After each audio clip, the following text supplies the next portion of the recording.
Richard, when you think about inequality in the UK, and it's a hot topic, and you think about, as you'd like the banking sector to be decentralised, flatter structure, more resilient, how do you begin to talk to the public or the political class about achieving those goals? Essentially, if we want to produce something, we need funding, so there's a role for banks in almost everything that's happening in the economy.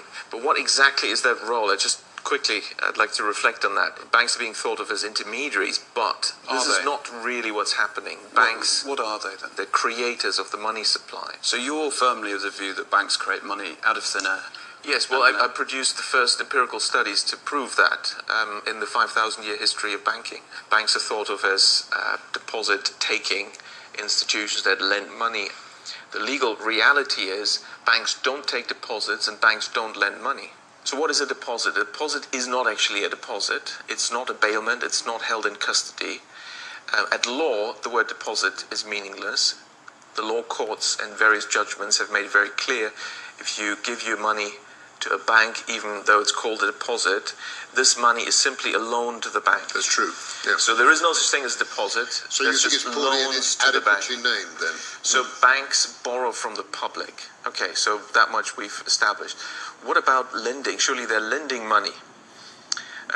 No, they don't. Banks don't lend money. Banks, again, at law, it's very clear, they're in the business of purchasing securities. That's it.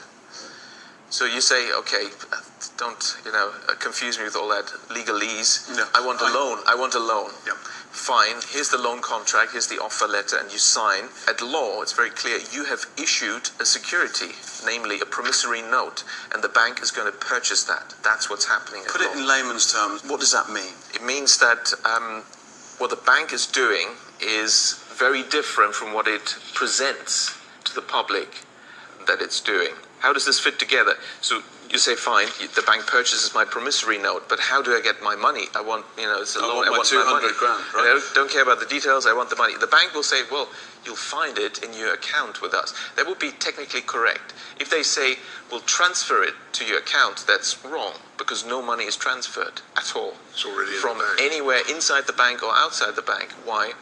Because what we call a deposit is simply the bank's record of its debt to the public. Now, it also owes you money, and its record of the money it owes you is what you think you're getting as money, and that's all it is. And that is how the banks create the money supply. The money supply consists to 97% of bank deposits, and these are created out of nothing by banks when they lend, because they invent fictitious customer deposits. Why? They simply restate, slightly incorrectly in accounting terms, what is an accounts payable liability arising from the loan contract having purchased your promissory note as a customer deposit, but nobody has deposited any money. I wonder how the FCA deals with this, because in the financial sector you're supposed to not mislead your customers.